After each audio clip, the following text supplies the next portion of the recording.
ఎందుకు రావడం లేదు అన్నదే ఈరోజు చర్చ. ఇది మీరు దయచేసి ఆలోచించాల్సిన అవసరం ఉంది. కరోనా వచ్చి 2 సంవత్సరాలు ఆర్థిక మాంద్యాన్ని ఎదుర్కొన్నాం. పెద్ద నోట్ల రద్దుతో 1 సంవత్సరం పాటు దేశం మొత్తం ఆర్థిక మాంద్యం ఎదుర్కొన్నది. కరోనా వచ్చినా పెద్ద నోట్ల రద్దయినా ఏ రోజు డిఏ లాగలేదు, పిఆర్సీ లాగలేదు. ఇప్పుడు పిఆర్సీల గురించి అడిగే పరిస్థితే లేదు. డిఏ అడిస్తేనే మహాభాగ్యం అయిపోయింది. పిఆర్సీల గురించి అయితే అడిగే పరిస్థితి లేకుండా అయిపోయింది. ఇవన్నీ మీకు తెలియనివేం కావు. ఆ రోజుల్లో దేశంలోనే బెస్ట్ పిఆర్సీ ఇచ్చిన ప్రభుత్వం బీఆర్ఎస్ ప్రభుత్వం. 43% ఇచ్చాం. 2 సార్లు కలిపితే దాదాపు 83%, 43 + 30 అనుకుంటా 73, 73% వచ్చింది. కానీ ఈరోజు పిఆర్సీ ప్రశ్నే లేదు.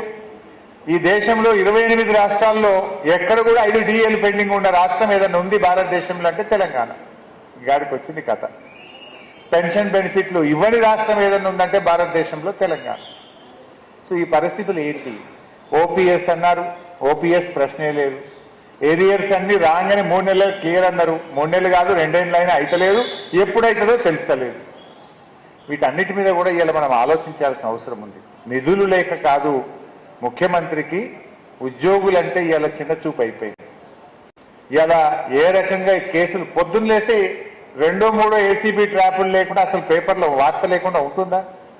భయం గుప్పిట్లో బతికిస్తున్నాడు. ప్రేమతో పనిచేయించాలి కానీ భయంతో ఎప్పుడు కూడా మంచి జరగదు. కేసీఆర్ గారి హయాంలో పల్లెలు ఎంత బాగుపడ్డాయి, పట్టణాలు ఎంత బాగుపడ్డాయి. ఇక సబ్జెక్టు పెద్దదేమో, నేను మళ్ళీ తక్కువ మాట్లాడతాను, ఎక్కువ మాట్లాడిస్తున్నా తెలియకుండానే. సరే, వాట్ ఎవర్ ఇట్ ఇస్ అనుకోండి, కానీ మళ్ళీ ఒకసారి వచ్చినప్పుడు మాట్లాడుకుందాం.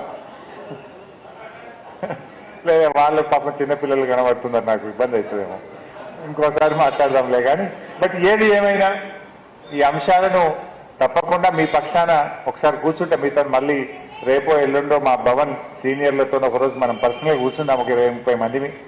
దీన్ని ఎట్లా మనోళ్ళకి సాయం చేయాలి, పెన్షనర్లు కొత్తగా రిటైర్ అయిన వాళ్ళని ఎట్లా కాపాడుకోవాలి, వాళ్ళకి ఎట్లా మరి వాళ్ళ పెన్షన్ బెనిఫిట్స్ వచ్చే విధంగా చేయాలి, అవన్నీ విషయాలు కూడా ఒకసారి కూర్చొని మాట్లాడుకుందాం. బట్ ఏది ఏమైనా ప్రభుత్వ పాఠశాలల్లో మీకు కూడా తెలుసమ్మా, మన ఊరు మన బడి అని పెట్టాం. దాన్ని ఎందుకు ఆపిందో తెలియదు, అర్థాంతరంగా ఆపేసాం. యాక్చువల్గా కొన్ని స్కూళ్ళు బాగా అయిపోయినాయి, మోర్ దాన్ 50% స్కూల్స్ బాగైనాయి.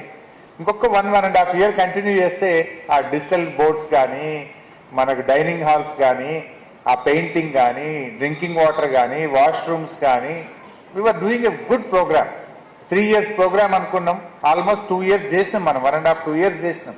అర్ధాంతరంగా దాన్ని నిలిపివేసినారు. ఎందుకు నిలిపేసినారో ఒక దిశ లేనటువంటి పరిస్థితి. అటు మన ఊరు మనబడి ఆగిపోయింది, మార్నింగ్ బ్రేక్ఫాస్ట్ ఆగిపోయింది, రాగి జావా ఇచ్చే ప్రోగ్రాం ఉండే అది ఆగిపోయిన పరిస్థితి ఉన్నది. పోనీ అదేదో మహిళా సంఘాలకు చెప్పి వాళ్ళని ఇచ్చినామన్నారు వాషింగ్ క్లీనింగ్ కోసం, వాళ్ళకి జీతాలు ఇంతవరకు రూపాయి ఇచ్చింది లేదు. ఏదో కరెంటు బిల్లు మాకు అంటారు, ఇదివరకు ఏమైనా కట్టిండ్రా? అప్పుడైనా ఇప్పుడైనా ప్రభుత్వమే కడుతుంది, అలా కొత్తగా చేసింది ఏమీ లేనే లేదు. నిజంగా చెప్పాలంటే మొన్న ఎప్పుడో నేను ఒక రివ్యూ చేస్తా ఉంటే, రాష్ట్రంలో ఈ విద్యా సంవత్సరం ప్రభుత్వ పాఠశాలల్లో 47,000 మంది పిల్లలు తగ్గారు. మన ముఖ్యమంత్రి ఉపాధ్యాయ దినోత్సవం రోజు మాట్లాడుతుంటే టీవీలో చూస్తున్నా, 2 లక్షల మంది పిల్లలు పెరిగింది ఈ సంవత్సరం అన్నాడు. నిజంగానే పెరిగిందా అని ఆన్లైన్లో పోతే ఆ యూడిఎస్ దాని ఏమంటాం, మన యూడైస్, దాంట్లో పోయి ఆన్లైన్ అందరికి ఓపెన్ యూడైస్లో పోయి చూస్తే 47,000 తగ్గిపోయింది సార్ కంటే. ఈయన అబద్ధాలు ఆడడంలో ఇంకా ఏదైనా అవార్డు ఉంటే అసలు ఈ దేశంలో రేవంత్ రెడ్డికి వెయ్యాలి.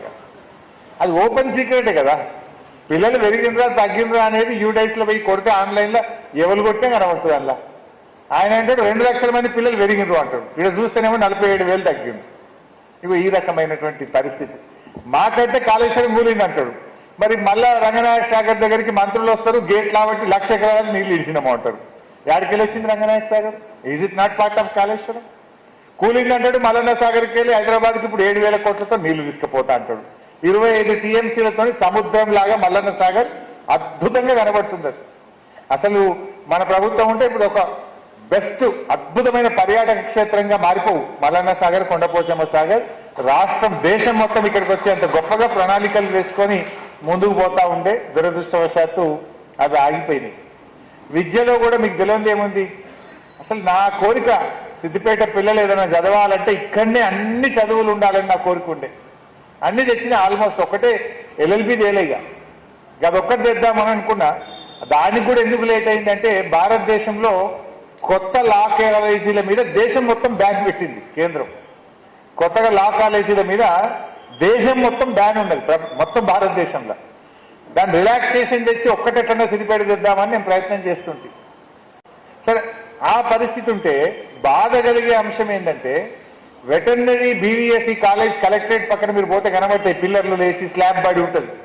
సగం కట్టిన కాలేజీని కొడంగల్కి ఎత్తుకపోయింది. నాకేముండే మనుషుల డాక్టర్, పశువుల డాక్టర్, పంటల డాక్టర్ 3 చదువులు సిద్దిపేటలో ఉండాలి. B.Pharmacy ఉండాలి, నర్సింగ్ కాలేజ్ ఉండాలి, అదేవిధంగా ల్యాబ్ టెక్నీషియన్ B.Ped కోర్సులు ఉండాలి, పాలిటెక్నిక్ కాలేజీలు ఉండాలి. అట్లా what not everything should be there Siddipet అని అట్లా ప్రయత్నం చేసిన. ఆల్మోస్ట్ అన్ని వచ్చినాయి. వచ్చిన BVSCని ఎత్తుకపోయింది.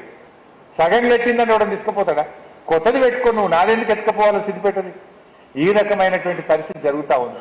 ఆడ 1000 పడకల ఆసుపత్రి కట్టిన నేను, అదేమైపోయింది? మొత్తం బిల్డింగ్ తయారైంది. ఇంత మంచాలేసి